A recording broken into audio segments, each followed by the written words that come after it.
BGE Radio.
What happens when truth doesn't matter anymore? Good morning, and welcome to, this is the birthday edition of The Outsiders. I'm Sean Sims, your host, and also the birthday boy of the day, so June 25th. Happy birthday! You know what, I'm just, and of course my co-host superstar Doc Cheatham, and Doc, I'm just creeping up, but just a few more, that 60, that big 6-0 is just staring down on me. That big 6-0 is just staring down on me. So 58 today, folks, and every year, God bless, my Lord and Savior Jesus Christ has brought me through a lot, and there's still a lot more battle to go. So to start with, let's start out with them O's. What about the Orioles and what's going on? Because we're going to touch them just for a few minutes.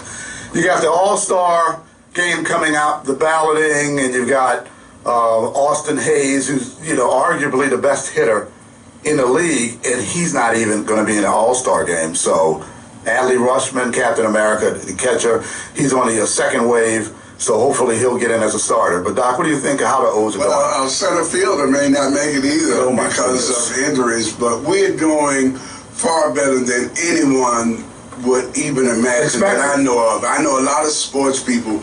I don't think anyone would think we would be where we are. Yes, we split the last 2 games we just had, but I think we are doing extremely well. But I want to say happy birthday to you again. Always remember this. I tell folks, when you get old, you know when you go and look at Psalms and it tells you have 10, but if you act right, you might get 10 more. So being 6 is a great age. It's a great age. I wish I could go back that far. I'm not quite there yet. 58, just a few more. It's just creeping up. Play it straight, y'all. Box it. But with age comes experience and knowledge, and wisdom if you learn from your mistakes. So the wisdom that Doc Cheatham and I have in our time on this planet and dealing with Baltimore City and politics and just people in general. Doc's been around a smidge more than I, but we try to, on The Outsiders, give our knowledge and experience and wisdom in order to help the citizens of Baltimore, not just Baltimore City, the citizens of Maryland or anyone else who's listening, to get some insight and understanding. So listen to what we're saying. We know what we're talking about. We're just not on the air to just goof off, and we're here just to, I don't know, crack jokes and that sort of thing, which is fine, because I don't have any problem with calling people out. But we're here to let the citizens of Baltimore City, first and foremost, okay, the African American community, the city as a whole, okay, the Hispanics, white community, everyone as a whole. We're here to give you information and knowledge that basically you're just not going to get anywhere else. I guarantee you're not going to get what we produce on this program. You're not going to get it anywhere else. And people are telling, Doc, people are coming up to me saying, keep saying what you're doing. I mean, you guys are giving out information. I didn't know that. I get that all the time. I didn't know that. So that gives me enthusiasm to keep going. And thanks for the birthday birthday wishes. And I happy remember wishes. those years we used to give people licks, but I don't think I got enough energy to give you enough licks. It takes a licking and keeps on ticking. So the O's are doing, well. I hope things keep going the way they're going. I think they will. I think they're going to have a good run at the playoffs. And dare I say, we need two players. We need a starting pitcher. Yes, and I agree. We need a home run hitter. Yeah, we need somebody to take the ball out of the park. Two in those areas. I think we could challenge the playoffs, but if we just get to the playoffs, I'm satisfied. Well, I'm greedy. I want it all. The last time I was at a World Series game was in 1979, and I won it all. Lost. I won it all. I was there at the last game. 79. That was the Orioles and the Pirates. Yeah, I was there at the last game. Willie Stargell. Dave Parker. That's right. Roberto Clemente, Manny Singh. Roberto wasn't there. Al Roberts. He was a 71 World Series. 71. Yeah. That's right. Which guy died? He died in 72. In the Crane Club. Clemente died in 72. Oh, yeah. We had a heck of a team back then. But what? And I was a Parker fan. And you don't say that. I was a Parker fan in 71 and 79. I can't stand Pittsburgh. Well, sports-wise, I cannot stand Pittsburgh. You can't stand a team that was the first in the history to put an all-black team. It'll never happen again. Anyway, Pittsburgh had an all-black team in 71. Well, that was good that they did that. That was very nice. It'll never happen again. Still can't stand Pittsburgh. Now, let's talk about the tragedy quickly. The Titanic tragedy. You have the Titan. They're going down there to look at the Titanic, and it implodes. I've never heard anything like that. I have my own opinion on that. But that's a real tragedy, and condolences to the families. What was the real purpose of that voyage? Well, they were going down there quite often to look at the Titanic, and James Cameron, he had a series on it. No, they're not. I don't think they were trying to do a seance or anything like that down there, but that's what they did. They like going down to see a wreckage of the Titanic. And didn't they use, from what I'm reading and hearing, didn't use the right equipment that wasn't certified. It wasn't certified. I don't know what was going on, but tragedy. And I wish I had that kind of money just to throw away. I swear to goodness. Golly, gee. I'm sure more will come out in that event, and I want to discuss the elephant in the room. I called it. Uh-oh. It's not official yet, but again, we're the outsiders. I got the inside information, and I know Sheila's people. Sheila people's people know my peoples. They may not know who they're talking to are my people, but they are. So I know what's going on with Sheila and how she's strategizing this, because this is the stuff I used to do. So she's going to run for me. I called it. She's going to run. Of course, you have to put it out there, and then you have to do a systemic step-by-step process. She's got her team together. This is what I believe, okay? And there's certain things in play that she's waiting to happen, I believe. And once it's finalized, she's going to run. Brandon is a mess. We're going to go over him in a little bit. But what do you think about Sheila? I'm not voting for anyone running for U.S. Senate, U.S. Congress, mayor, controller, president of the council, or members of the city council if they can't provide at least 1/3 of the citizens in Baltimore a written plan to bring us a food desert. 30% of us have been suffering 8 years, 20 years, and 6 months. We've been suffering with no food market. And all of these elected officials, none of them live in a food desert. I'm telling folks, don't vote for any of them if they don't give us a written document on what they're going to do about a food desert within the next 3 to 5 years. Well, Sheila, has she done it? Did she do anything? I just said there's no elected official, past or present, that has lived in a food desert. But has she, when she was mayor, did she do anything? No. So she didn't do anything to help you as mayor? Brandon, she was mayor. None of those folks did anything. None of them. And I'm saying none of them deserve any of our votes. How can you allow people's life expectancy to go from 85 to 65 and you're going to vote for them? There's no reason for us to vote for anybody running for anything next year if they can't do something to alleviate the food desert. It's really called food apartheid. Okay, so this is what I'm going to do, Doc. Now, I'm hearing what you're saying, and I agree. I'm going to email her. Sheila, listen up. I know you're listening, and your people listen. I'm going to email Sheila Dixon, get her phone number. I think I have it. I haven't used it. Anyway, I'm going to get in touch with her directly. I don't care about your people. I go straight to the source. I'm going to get in touch with her, and I'm going to find out what's going on with the food desert and what she's going to do as mayor.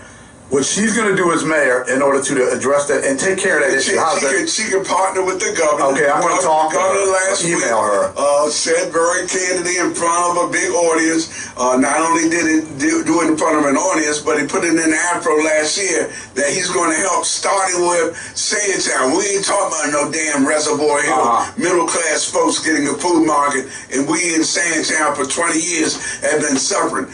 We said the mayor candidates need to communicate with the governor, the current governor, and let's create a plan. Let's do a charrette, and let's make a plan to address food desert. And yes, we know one of the biggest problems is thievery by the employees and the people shopping. It does happen a lot. Yes, it does. But I'm gonna deal with that. I'm gonna get in touch with Sheila Dixon. I got two more candidates, but I won't bring them up until later. Okay, that'll be late. Okay, that'll be another time. Yep. And we're going to take a little time to explore this today. What went down, I was watching it in real time. I was watching it. Giovanni Patterson came over down to the bunker. That's what I call it, the bunker. The bunker. The bunker. I showed him Shangri-La. You'll see Shangri-La when you come over for the birthday party. Okay. Okay. And is that the movie? Shangri-La? Yeah. No, that's the name of my backyard. You should. Oh, excuse me. You see, I'm gorgeous. old. I remember Shangri-La was a movie back in the 1940s. Yes. That's why I named it after. Okay. Because I'm a big movie buff. I love that movie. So we shot public service announcement for peace. So that's what I saw.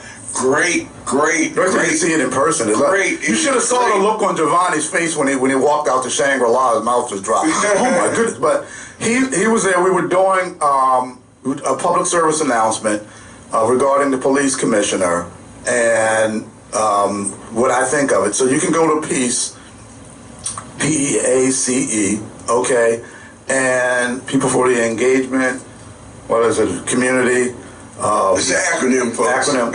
Okay. PEAC. And you can go there for accountability and engagement and check out the public service announcement. But he left, and I'm sitting there watching TV, getting ready to do some things for the show and a few other things, business things I have to do for the day. And I see this protest. These three ladies, three women, they're getting hauled off. I see these big monsters. I mean, they must have grabbed the biggest cops they possibly, big guy. They look like pro wrestlers, something Vince McMahon would have hired.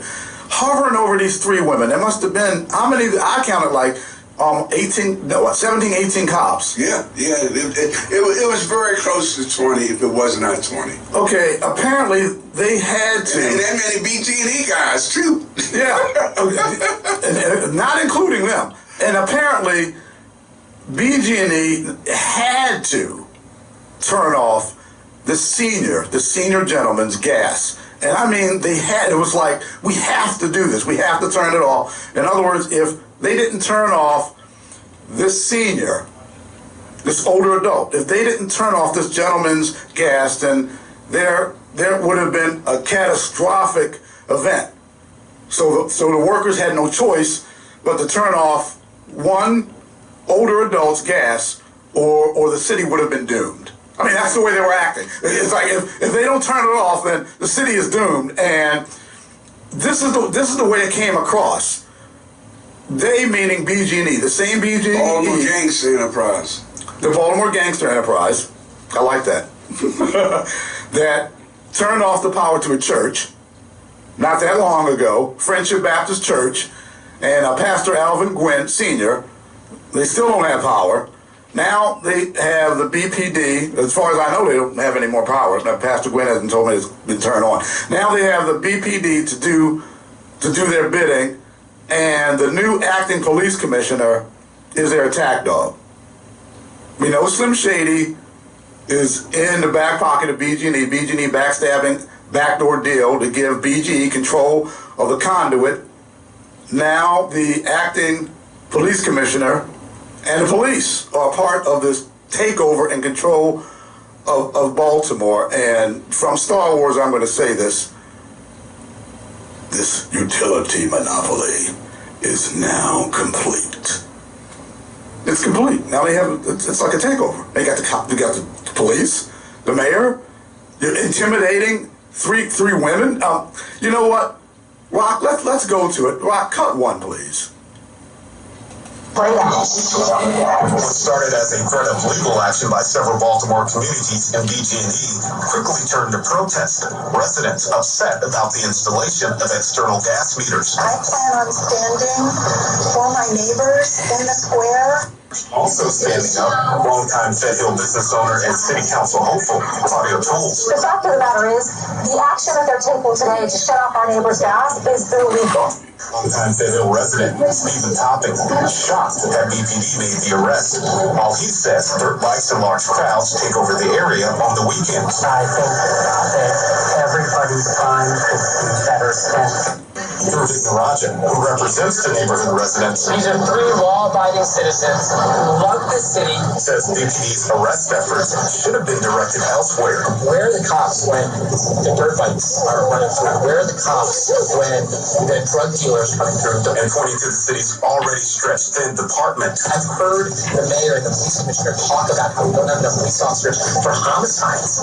And yet, because BGE made a call, they got a platoon of officers to come and arrest 3 women? Yeah. Well, I mean, these big guys, there were a ton of cops. Anywhere, you counted 18 or something? Yeah, I counted 18. I counted about the same. And I did the video, I did the stop. I said, let me stop. And then I paused, and then I counted. I kept counting. I said, wow, there's between 15 and 20 cops for these 3 women, and these big guys are hovering over these ladies. They've got they got the big stomachs, they're big guys, they look like they're getting ready for sumo. Sorry guys, but I used to be a personal trainer, and if the police department, if you guys want to hire me, I can do a diet program and get a cardio program for you. I used to train an MMA fighter and did his diet, helped him with his diet and training as far as getting into shape. Sherman Pendergast, who went to Coppin, and trained fitness models back in my day, and all types of people, competitive bodybuilding guys getting ready for contests and all. So, and just regular folks. So if you want me to help with that, with the training, because that was just a bad look in and of itself. And this monopoly, this conglomerate, what do you think about this monopoly that they have over this? Well, I feel this way. It's personal with me because it's not Doc that informed me. Doc, I don't want you dealing with any more Jaguar that was ruined by BGE. So my wish is all of those folks that had anything to do with my losing my automobile, not getting the insurance, I hope you die. And I know that's not really, I think that's really rough. But I think anyone that had anything to do with my not getting reimbursed, I hope you pass away. But I had memories that came back to 2015 when I saw those 3 ladies. The first thing I said, Lord, I remember Freddie Gray. And he was screaming and hollering as they were throwing him into the paddy wagon. And I said, they don't even throw the white women in paddy wagons the same way they do black folks. And I'm saying, it's ironic. We're dealing with police going to 3 community areas because they're having problems. But as through Vic Narajan said very clearly, we having people dying in our neighborhood, and y'all more worried about getting 20 police officers, the rest 3 white women. Well, I spoke with Theroux. Every now and then, Theroux and I will have a little conversation. This thing. Prior to this happening, actually, I had spoken with Theroux and what was going on, and he's ready for the fight. Okay, he believes in what this group is doing, is the right thing to do. And in regards to what's different from that and the people that lost their houses on North Avenue, and then the city telling the people that lost their houses on North Avenue, the city ain't gonna pay for it. What the hell is going on with this city where white folks can get every type of consideration, but black folks are being kicked to the curb? I mean, I'm seeing instances after instances of what's going on here, and it's two separate Baltimores, one for white folks and middle-class black folks, and one for black folks and brown folks. Well, Thuru did help a black young lady get the bill taken care of with her home because they had charged her money for lawn care. She didn't take care of a lawn, and it wasn't even her lawn. It wasn't even her lawn. So Thuru will fight for. But it doesn't make any difference. I'll give him credit on that. And he, in this situation, in regards to Ivan Bates, who I guess has added protesters to the list of people he's willing to have arrested, not cited, no citation for them. See, if you're a street worker, then nothing would have happened, I guess. I guess if they were street workers and they were standing there, then he wouldn't have cited them. And then he said he doesn't arrest them. So I guess if they were working the streets, just to be happening and standing in front of BGE, then maybe they wouldn't have been arrested because he doesn't arrest street workers. Now that's what sex workers, I should say. That's what he said. Speaking of sex workers. The last 2 days I've seen at least 20 squeegee workers. Squeegee workers, sex workers. Check out Fulton Avenue, check out North Avenue. We can go downtown. My way coming here. I ran across 3 sets of squeegee workers. So what the heck are y'all doing? So did I. I thought y'all resolved the problem. No, they're still there. I ran through several sets of squeegee workers over the last week. Why, and mothers and fathers, why in the heck would you have your child yesterday raining almost all day doing window washing as a squeegee person? What ignorance are we dealing with? Parents, these are your children. You don't know your child is out in the rain wiping all windows. What the heck do you think somebody's going to pay him money to wipe a window that got rain on it? Well, I mean, they're getting, a worker's wage or something. He cut some deal, extortion deal. He cut some deal with them so they get paid off. Maybe these guys that are still out there, maybe they weren't a part of that deal. So I don't know what's going on. If it hasn't already. But it's getting worse. I want to get back to this Ivan Bates issue and the arresting and citation, going after people hacking, just to earn a few bucks. But oh no, no plan to combat sex trafficking. I've been waiting for the plan since June, I believe, 7th, which Hassan Giordano, Mr. Rap Sheet, Hassan Giordano, said that I would receive, and I haven't, from the Bates office, the state's attorney, I will receive the plan, the comprehensive plan to combat sex trafficking, and they won't return my calls, Doc. They won't return my calls, and I believe that this major drug bust of 8 guys and 7 guns. Wow, woo! We got 7 guns. We got 7 guns, and they got like a half a key or something, and some marijuana, and a couple some money. Okay, so woo! This is what this was, people. I'm gonna tell you how this works. This is a photo op. This was a pure photo op to number one, take the heat off of the fact that he has not produced a comprehensive plan to combat sex trafficking. So this is what they do. This is how it works.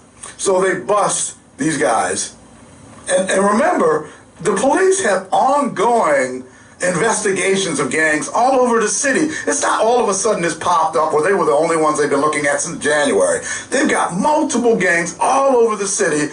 A former friend of mine who was a big-time drug dealer, and he told me how it works because he had a friend on the force. And he said, oh no, they've got everybody under the surveillance, the people who are the big fish, even the little fish. So that goes on all the time, so don't think all of a sudden this gang just popped up out of nowhere. That's not how it works. So this comprehensive plan to combat sex trafficking, so they bust these guys, and instead of busting sex traffickers, oopsie, ooey, ow, and having a plan to deal with this multi-billion-dollar industry, they bust traffickers. But the traffickers are drug traffickers. This is how politics works. Misdirection and deflection. Deflection and misdirection off of the fact Ivan Bates has not produced to me, promised to me by Hassan Giordano, he has not produced the comprehensive plan to combat sex trafficking, has not produced it. It was promised to me by his, External Affairs Director, Hassan Giordano, and that's another story. How did he get that job? That's another story. And this type of thing, I used to do stuff like that, like this during campaigns. I've been involved in stuff like this, so I know how the game works. Hey, Ivan, listen up. Your comprehensive plan to combat sex trafficking, Ace, where is it?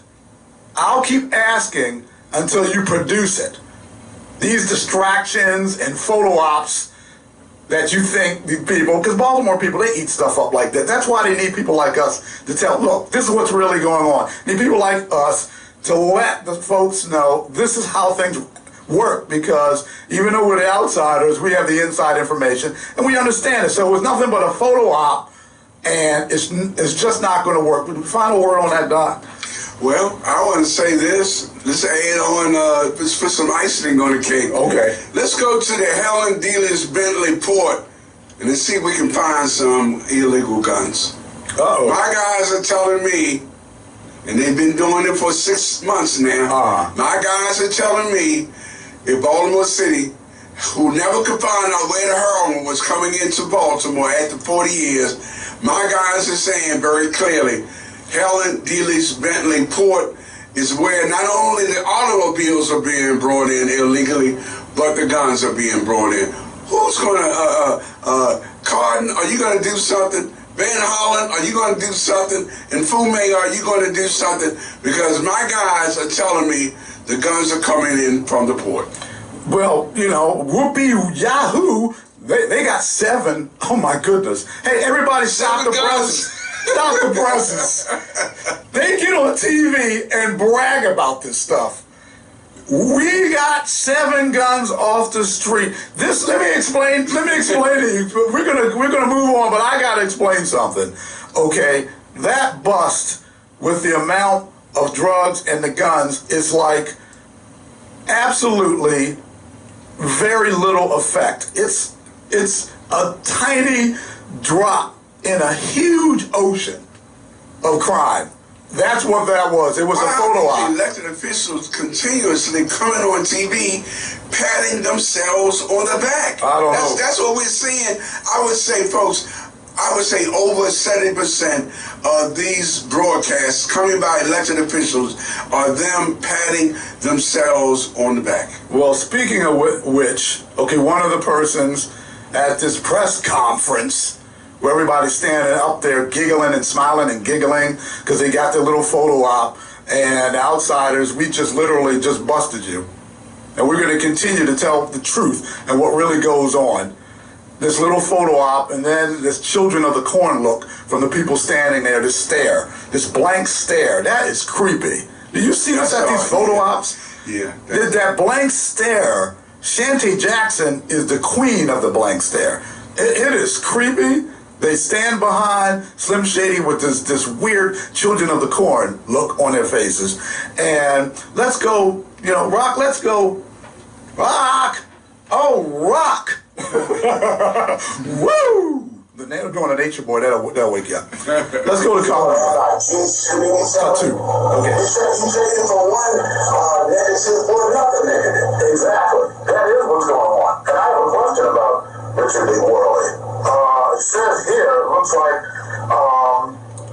in their, I guess, policy official. Official means head of an agency reports directly to the mayor, and number two, or supervisory employee who reports directly to the mayor or to the head of an agency. Richard Worley reported directly to the head of an agency. Now, residency requirements. Every official must be a resident and registered voter of Baltimore City at the time of his or her appointment. That only as otherwise authorized by section B, this section, so on, so on. So, what's going on with this residency issue? Because if you're reporting directly to the mayor or to the head of an agency, which would be the commissioner, the deputy commissioner, you report. Am I right? Doc, you report directly to the head of the agency. Going to the head of the agency, but I would say this: that we've seen that law broken in so many ways. The best way I can tell those who know, we had a state senator. The only thing that he had in his address was a jar of grape jelly in his refrigerator. Well, there's an issue here because it says you must be a resident and registered voter of Baltimore City at the time of his or her appointment, except only as otherwise authorized by subsection C of this section. Oopsie, there was a way out. Unless, otherwise. Well, why didn't he want to live in the city? He lives in Anne Arundel County. Why didn't he want to reside in the city? Why? He's living in Anne Arundel County. I don't know if he was living in Anne Arundel County when he became deputy commissioner, but he was not residing in Baltimore City per the charter. So what I said in a public service commission that I did for Peace, Ripsey Morgan, Giovanni Patterson's organization, what I said in that public service announcement is we need a police commissioner who has experience. Okay, he's got 25 years. When he became a captain, all of a sudden, a light bulb, there was an epiphany. He wants to be the commissioner one day when he became a captain. Okay. Integrity. Oops. Ooh, ouch. Richard and I came out of high school the same year, 1983. Richard played baseball for the now defunct school, Cardinal Gibbons. I played baseball for Arlington Baptist. I was a pitcher. I guess Richard was a catcher or something. I don't know what he did, but quite a decent player. And we weren't in the same league, so I never got a chance to strike Richard out. Now, this integrity thing, you got an issue. You got a guy who's supposed to be upholding the law, and he's second on the rung to be police commissioner of Baltimore City. He's the deputy commissioner, and he's lying. He took that position knowing that he was supposed to be living in a city, and he knew full well, Richard, bad boy, Richard, bad, Richard. Here's the question. We got 4 television stations. One of you need to go ahead and ask the question. The next time the acting commissioner comes forward, will he show you his voter registration card that has the address and the date on the time that he got appointed? That's a good question. That's the easiest way to deal with it. We don't need to go through all of this conjecture. All you got to do is the next time TV station 211, 45, and 13, the next time he comes up, ask him to pull out his voter registration card, look at the address, and more importantly, the date. And then the question will be, does this date coincide with the appointment? We ain't got to go through a whole bunch of Sherlock Holmes rocket sciences. No, it's not rocket just science. 1, 2, 3. It's not rocket science, and let's see the card. So this integrity, and now fortitude. That was the other example of a police commissioner. What we need to have in a police commissioner is fortitude. Now, you have a gentleman, Richard Worley, who got up and said that he was fully behind the GVRS program, and I guess he's full board. The GVRS program is failing. The numbers they're using are skewed. Monsi's numbers are a mess. I did the number crunching as of Thursday, and I believe after I did the numbers crunching for what the BPD had for the number of homicides, they had 129, and Monsi had, I believe, 124. So I crunched the numbers of year to date, and with homicides year to date last year in comparison, and it's not, what, 17.8% reduction. It's actually like a 14.5% reduction after I crunched the numbers. Now they're saying, get this, Doc, I heard that they're saying that the homicide rate has been reduced by over 25%. Wow. Oh, I heard them say that. I wish I had the tape. I said, did he just say that? That's hard, the Wizard of Oz. now I guess next month it'll be a reduction by 30%. This is ridiculous. This is outrageous what they're doing. GVRS is failing. It's a failing program. Sorry. Ooh, sorry. So the fortitude, and I should have said intelligence. I should have added intelligence, because to push that program and to say that's what you're going to do, it just shows that you're just going to do whatever Brandon says. You're not going to be a real police commissioner. The real police commissioner technically is Slim Shady, Brandon Scott. So, Rock, cut 3. Questions about acting BGE Commissioner Richard Worley's prerequisites for the job, as he currently does not live in Baltimore City. We begin right there. According to Baltimore's charter, anyone who reports directly to the mayor needs to live in Baltimore City and be a registered voter.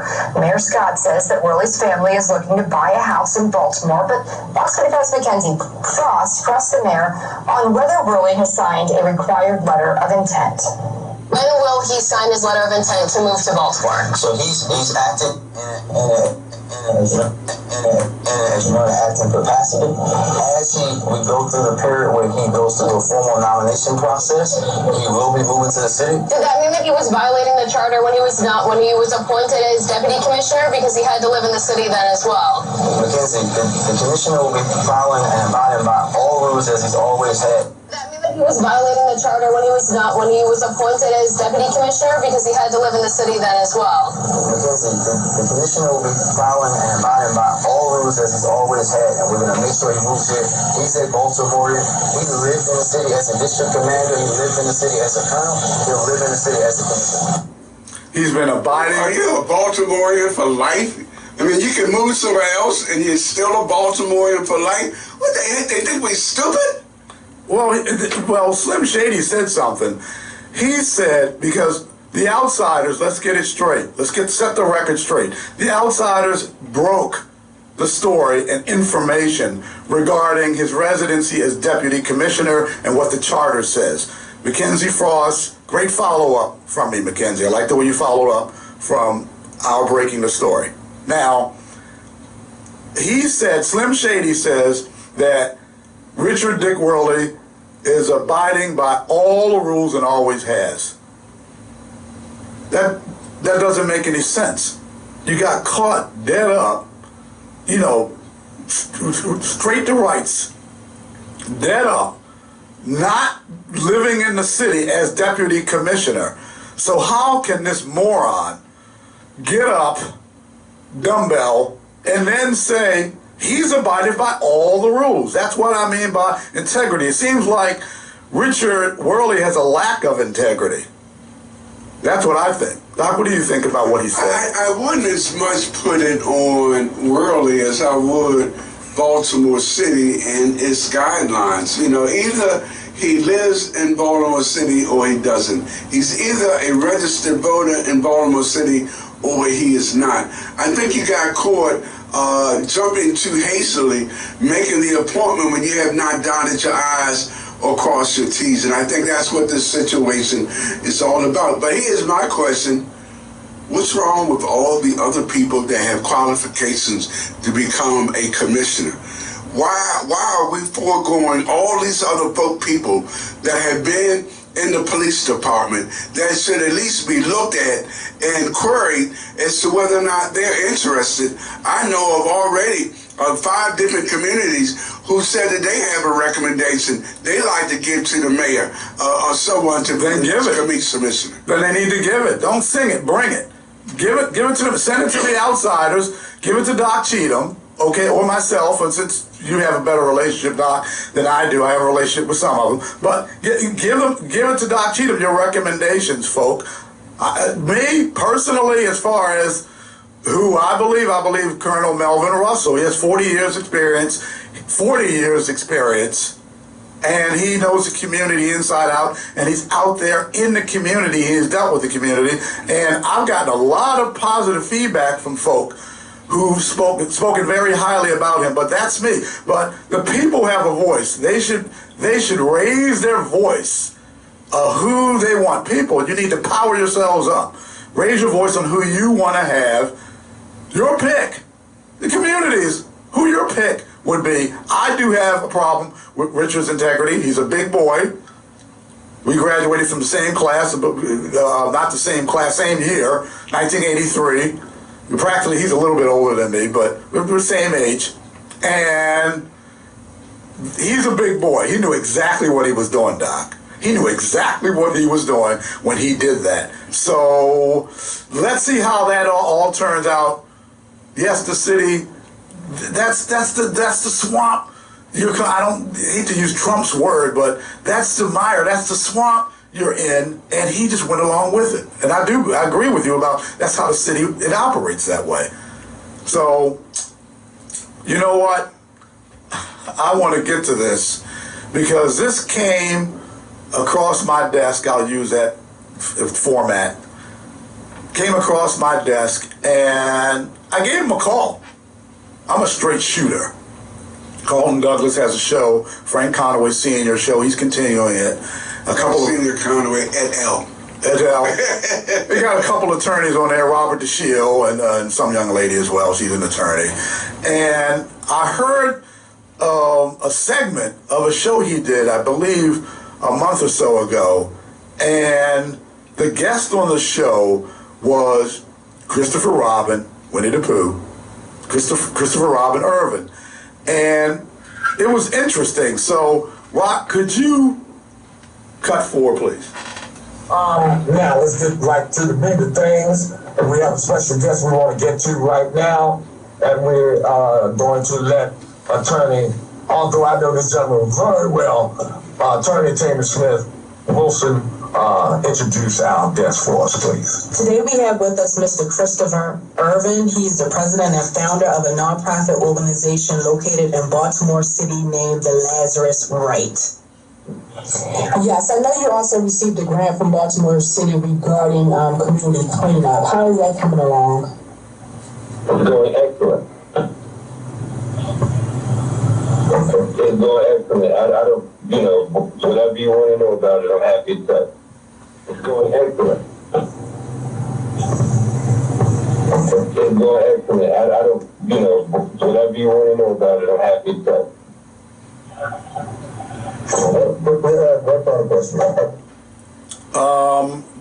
I'm going to tell you, first of all, it's not going excellent. Second of all, there was no follow-up to the question. So that was the question asked. Chris Irvin was waiting for a follow-up. He said it was going, he answered, how's it going? It's going excellent. There was no follow-up. They just dropped it. So I spoke with Carlton. I said, Carlton, I heard, I got something that came over. I heard this segment with Chris Irvin. What's going on? Were you aware of his situation at Lazarus Right? And he wasn't. Well, they cut the contract. He has to pay the money back. I sent an email to Hai Suk Chung to find out if they received the funds, which were due June 23rd. Didn't get a response back. And he subsequently said, I'm not going to touch it. And I told him, well, the outsiders are. We broke the story about Clean Core in February. We broke the story.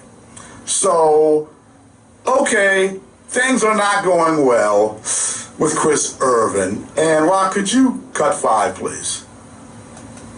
And it looks like 1047 something. bankruptcy happened, foreclosure going, and now I just found out this guy, went unauthorized absence. In other words, it's an AWOL. Well, in the military, 9 times, AWOL jumping, I might add that. And then when he was running for campaign, he said that he was just combat guy. He did combat. I guess what is he doing? Combat in the brig? Combat faking. What is that? Combat? You go AWOL 9 times in the military. Isn't there a point at which you are court-martial?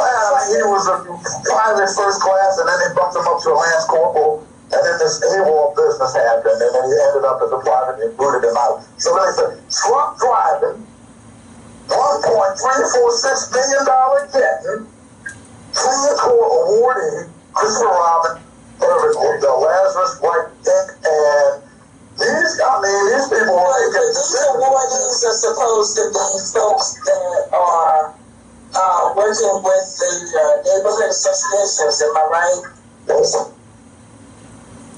Yeah. That's what was a show, segment of The Outsiders. We broke the Clean Core story, and that was in February. And yes, he was a former AK-47, sold AK-47s on the street formerly, and former cocaine dealer, was in the press. It's out there. He was in bankruptcy prior to signing off on the paperwork. And I'm going to read the paperwork real quick. This is the paperwork that he signed off on, Clean Core paperwork that I have right here. And there's a section in here that has to do with bankruptcy, certification and assurance section. And it states, section E, grantee is not subject, in order to get this award, mind you, grantee is not subject to any current or pending bankruptcy proceeding. How does the mayor's office, what's the relationship that the mayor's office has, or how is their relationship with this guy, Christopher Robin Irvin, where he has a bankruptcy? There's no way they don't know that. I did underwriting and I did all kinds of things in the mortgage and finance industry. There's no way you don't know that. Baltimore Civic Fund. So what type of relationship does he have with the mayor? What do you think? Well, it's clear, we're finding that appointees are being made from the city level, and they're not doing their due diligence to make certain the things that are required and them being appointed are being adhered to. But what makes it worse is that we got radio stations propping up. Everybody now is a talk show host, and they're not doing their due diligence either to really look into the credentials of the individuals they're bringing on these radio shows. They're all commending the people they bring on, because you don't want to have someone on your radio show and you're tearing him up. You're going to bring him on your radio show, and you're going to try to make whoever it is look and sound good. But I'm saying the truth will set you free. We don't need to sit there and talk about people in such a way that we're not telling the truth. Just tell the truth and let it fall as it may. And all I'm saying, 80% now of these radio shows, you folks need to go out of business, because all you're doing is trying to make a name for yourself. Our show is trying to bring truth. We're trying to bring truth. We're trying to bring information that you wouldn't normally get. And we're trying to make things better. We're not trying to pull a wool over your eyes. No. We're trying to tell you the bare bone facts. That whether or not you can handle it or not, we don't know. But we're trying to tell you what you need to know, then you make the decision yourself. A lot of people, Jack Nicholson said it, you can't handle the truth. You can't handle the truth.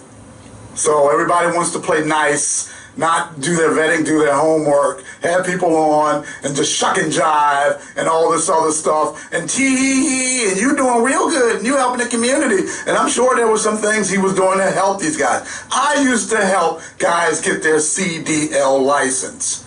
So I know, again, For my 58 years, I got a lot of. You've been around, done it. I've been around a little bit. So I used to do that. I used to help guys, these young guys, get their CDL license, and I told them, just don't be around that ooey. Don't.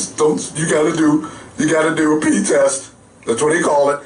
Don't be around. Don't smoke anything, because that'll kill you. And what he's doing is commendable. What he was doing, helping these guys get their CDL license. Don't get me wrong. That was great in doing all that. But somehow he got in this mess with Clean Core, and somebody pulled him into this mess. And I will see what's going to happen, but I want to go, Doc, I'm going to go with, because we're going to continue. Rock, could you cut 6, please? Well, it is a story you're seeing first on Fox, a community activist group demanding answers from the city after hundreds of thousands of COVID relief dollars are missing. When there's a situation where money has been possibly stolen or misused, there should be a full investigation and a full explanation. Seasoned financial professionals and members of the Baltimore Civic Fund Board failed to stop the fund from awarding $1.3 million, actually $1.346 million in taxpayer money to a man in bankruptcy and foreclosure, and we broke that story last week. Yes. The Outsiders broke that story, and it looks like this guy, let's see, I'm going to read what it says. IT Baltimore story. Glass Jacobson Wealth Advisors, Byron T. Dees, D-E-E-S-E, and T. Rowe Price Foundation President, Dr. John Brothers, both members of the board of directors of the Baltimore Civic Fund, can each lay claim to failing Baltimore City taxpayers after allowing the fund to award $1,346,390. Okay, that's accurate. To a company owned by Christopher Robin. Yeah, we know this way to prove it. Christopher Robin Irvin, who is currently in both the foreclosure of his home and personal bankruptcy. Baltimore Civic Fund, I'm going to hold it up for my YouTube, Facebook people. I'll hold it right up. Here it is.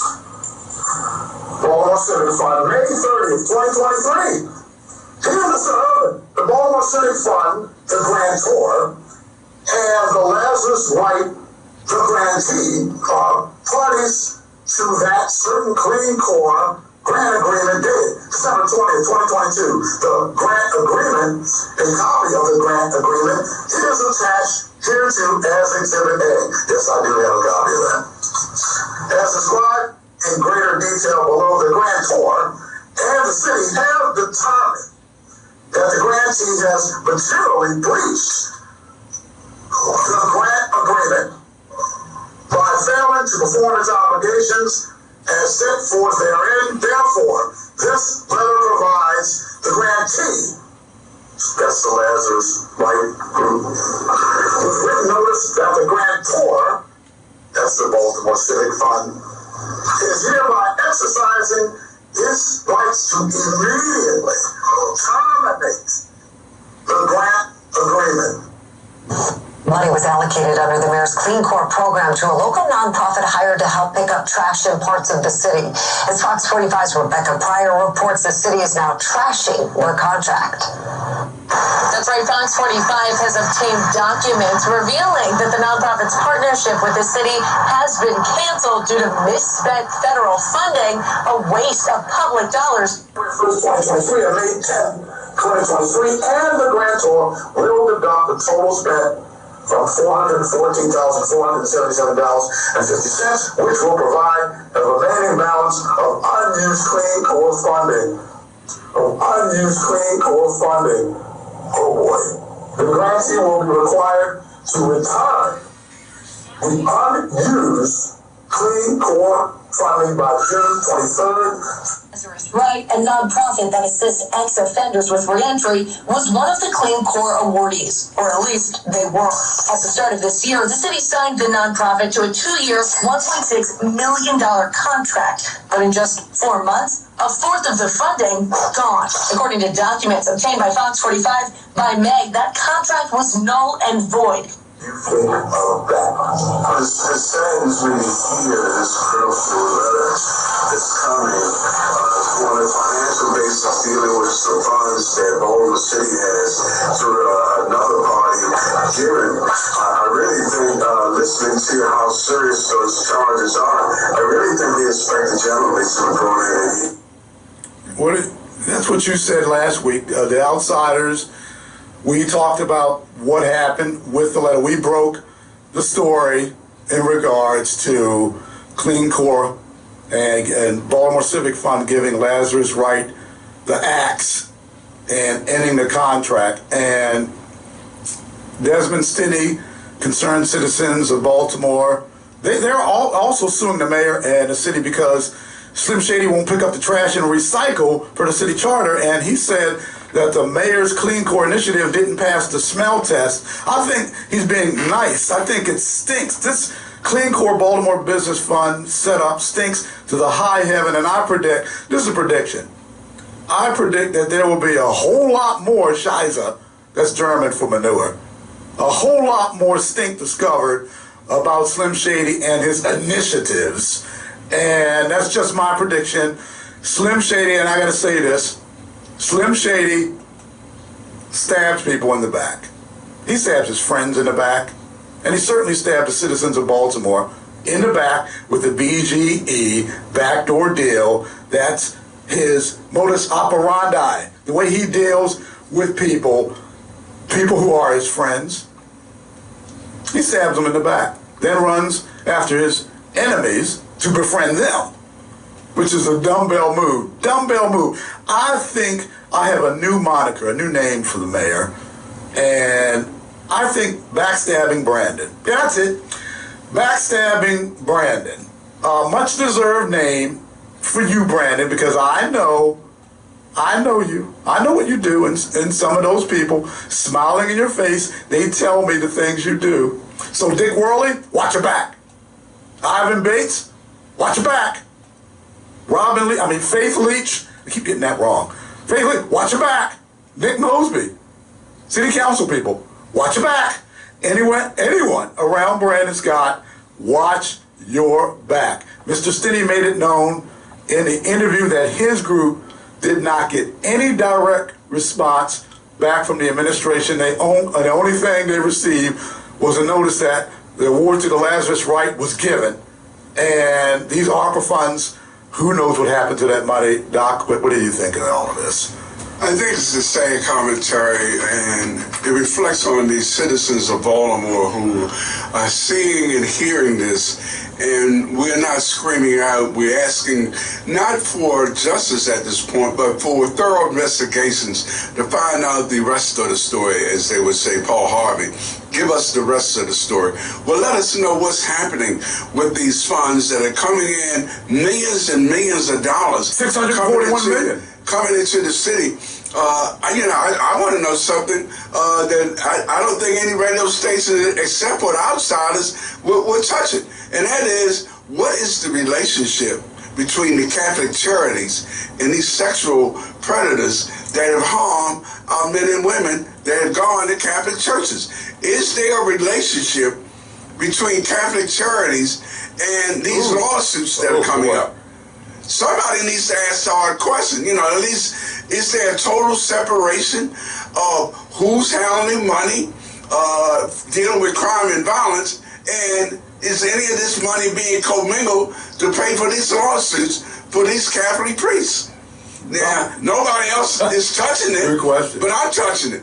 And I'm saying, at least give us the rest of the story. All you got to say, they're two totally different entities. But I doubt that seriously, because here it is, the Catholic charities and the Basilica are across the street from each other.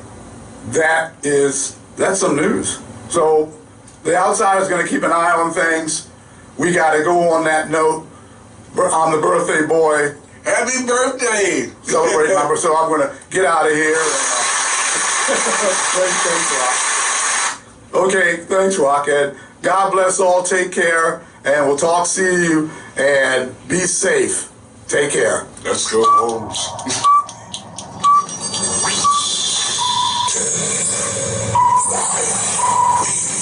7, 6, 5, 4, 3.